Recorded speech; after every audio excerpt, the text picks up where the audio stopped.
Hi everybody, welcome to Oxford Community Television. I'm Terry Stiles and you're in my office today simply because it's a lot easier to bring information to you when it's just one person in the studio. I've just got a camera in front of me and I'm talking to it. It's a lot easier than doing it from the studio. I have a mask on because several of us come in and out of the studio at different times to get our work done. We're still trying very hard to stay up to date and keep the community up to date. Now more than ever, I think local information is really important. Of course, we're getting a lot of COVID news on our national news channels, as well as our Detroit news channels, but we also want to talk about what's going on in our community. So, without further ado, I'm going to try to deliver a little bit of information. I'm reading it from a script. I don't have a teleprompter. I noticed last week it really looked awful, me looking off to the side. I didn't feel like I was really talking to you. And so I'm going to go back to what I did 22 years ago when I started here. I started on the news and I read from a piece of paper. So we're going to go back to that, but I still want you to know that we care about you at OCTV and we want to keep in touch with everybody in the community. I've said many, many times that OCTV is the front porch of the community. Now we're all realizing our front porch is really important because we get out there and we're able to talk to our neighbors at a safe distance.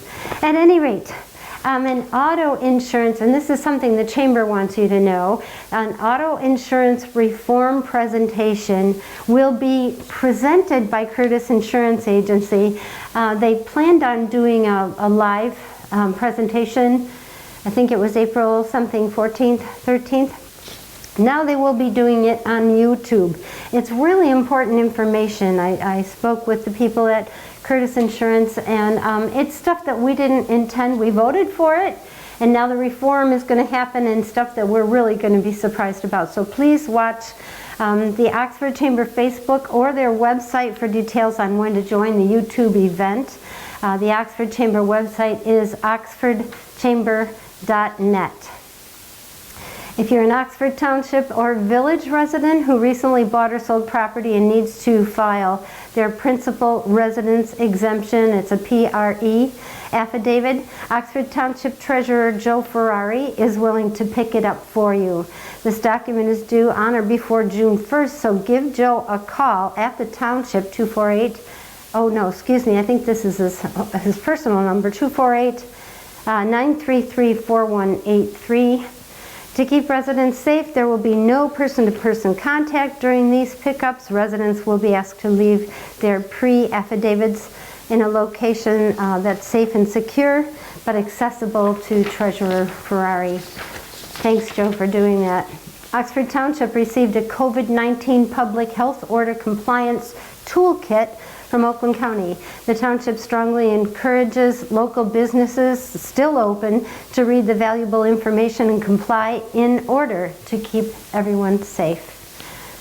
Because Oakland County has heard from a number of county residents concerns about practices being followed at local grocery stores, pharmacies, and other retail outlets that remain open under the governor's stay-at-home, stay-safe order, the county put together a compliance toolkit which the township printed with the intention of delivering locally. In the meantime, please use and share the electronic packet at content.govdeliver.com.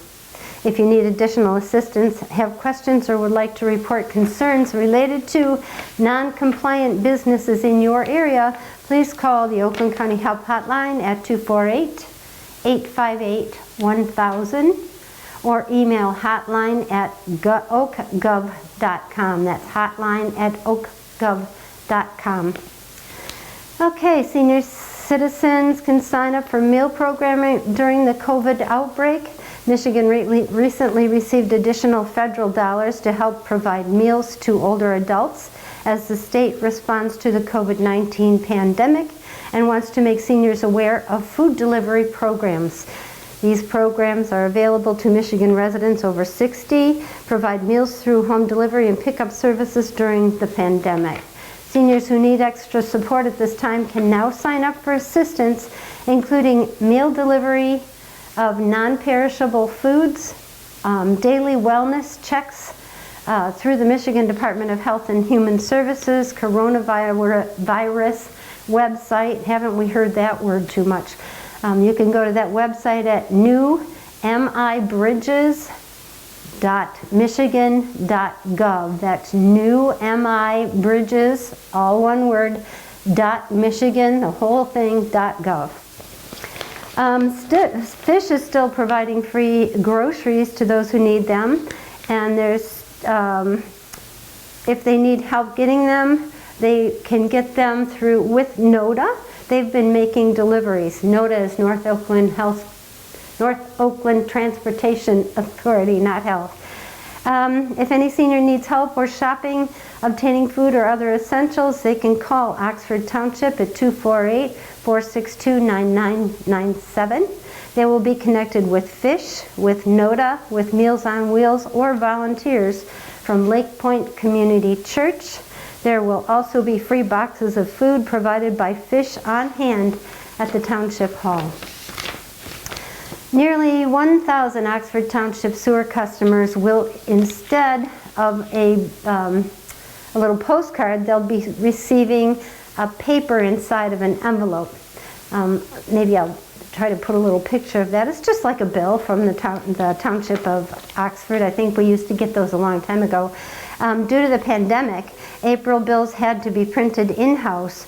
So do not toss it in the trash or worry as to whether it's a scam. It's the real deal. The Township is giving sewer customers an extra month to pay the bill. The payment is due by June 5th instead of May 5th, which is really cool.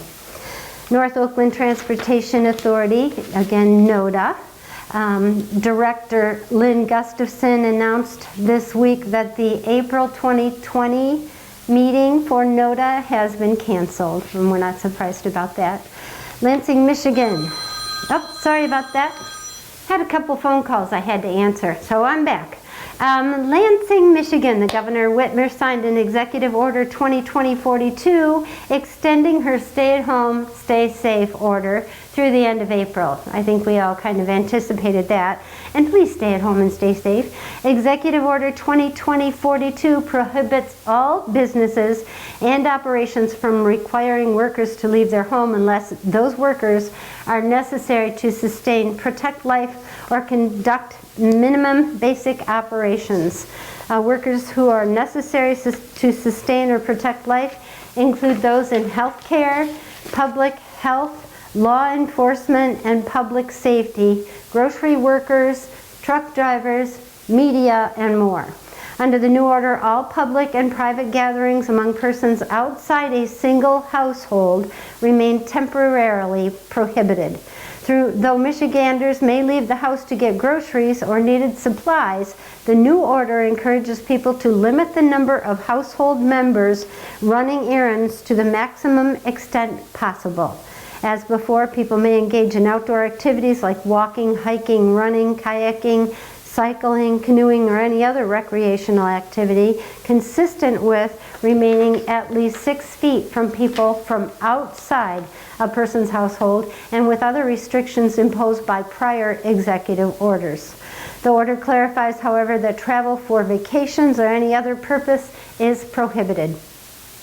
As a result of Michigan Governor Whitmer's extended stay-at-home, stay-safe order through April 30th, August, that's a terrible slip.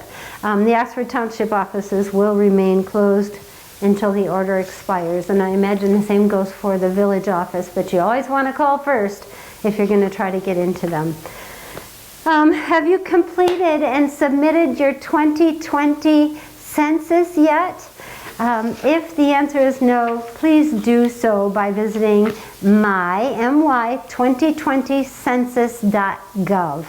As a result of population changes between the 2000 and 2010 census, 8 states gained seats in the House of Representatives and 10 states had fewer seats in the House of Representatives. So it really makes a big difference counting the people in your area. Also, it makes a difference with federal funding. The more people you have in an area, the better your chances are to get a greater federal funding It affects our school funding. It affects a lot of stuff. So get that census done and in. Please do your part and go to that website and send your census in. It's really easy. We did it. It was a matter of seconds. Let's see, Oxford Community Schools will be providing food distribution to eligible pupils each Wednesday beginning April 15th, 2020. Eligible pupils are those listed as free or reduced lunch students. Students will need to provide their name and student identification number to receive food assistance. Each eligible student will receive food assistance for 7 days, which is 14 meals. Worth of meals and milk. Individuals picking up meals will be required to have a trunk or rear vehicle access open to having food placed into the vehicle while observing rules of social distancing. Anyone interested in making a 2-day commitment to help sort and package food for eligible students, please reach out to one of the following community members listed below, and they're volunteers. Bless them for doing this. Colleen Schultz, which is CSCHU25 at stjoelo.org. Don Jackson, PD at oakwoodcc.org. Tom Donnelly, Tom at firmlyrooted.org. Or John Daleke, I think that's how you say that, JONDAHLKE at woodsidebible.org. Bobby Roop at rcpolaris, Polaris, at gmail.com. Ron Roop at ron.roop, ROOP, at oxfordschools.org. Jessie Holt at Holt, Jessie, HOLTEJESSE at gmail.com. Or Patty Salori, I hope I didn't mess that up too bad, at patty.silorey at oxfordschools.org. I think the village wants you to know that GFL is suspending all yard waste collection amid the COVID-19 pandemic.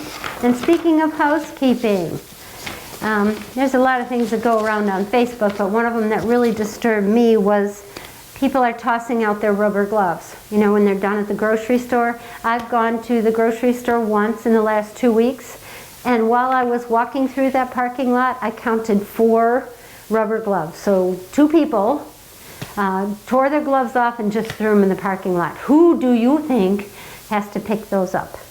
Somebody's got to pick them up, and I'm sure they don't want to because none of us want to get this virus. We've all heard of how horrendous it is. So, you know, just be kind. Take care of your own stuff. Don't make somebody else take care of it. And be kind to one another. If you can, patronize your own local businesses. Give them a call. If you want to order carry out, give them a call. The Oxford Chamber has, on their website, they have suggestions of what restaurants and businesses are still open and taking orders. The parks and recs around here are still open. The parks are still open in the Oxford area. I do see people, we're located at Seymour Lake Park. I do see people out there playing tennis and frisbee golf, and they're keeping a safe distance. It's really nice to see that for the most part everybody's respecting all the rules. We want to get this done and over with and try to get back to normal as soon as possible. Anyhow, thank you for watching Oxford Community Television. Thanks CJ Carnacchio for giving us the information. I got some information from the chamber, got information from the school. We're going to try to keep doing this for you to keep you informed in a short-term version. So again, you have a good holiday, have a safe holiday, and be safe and stay healthy. And thank you for watching Oxford Community Television. I'm Terry Stiles.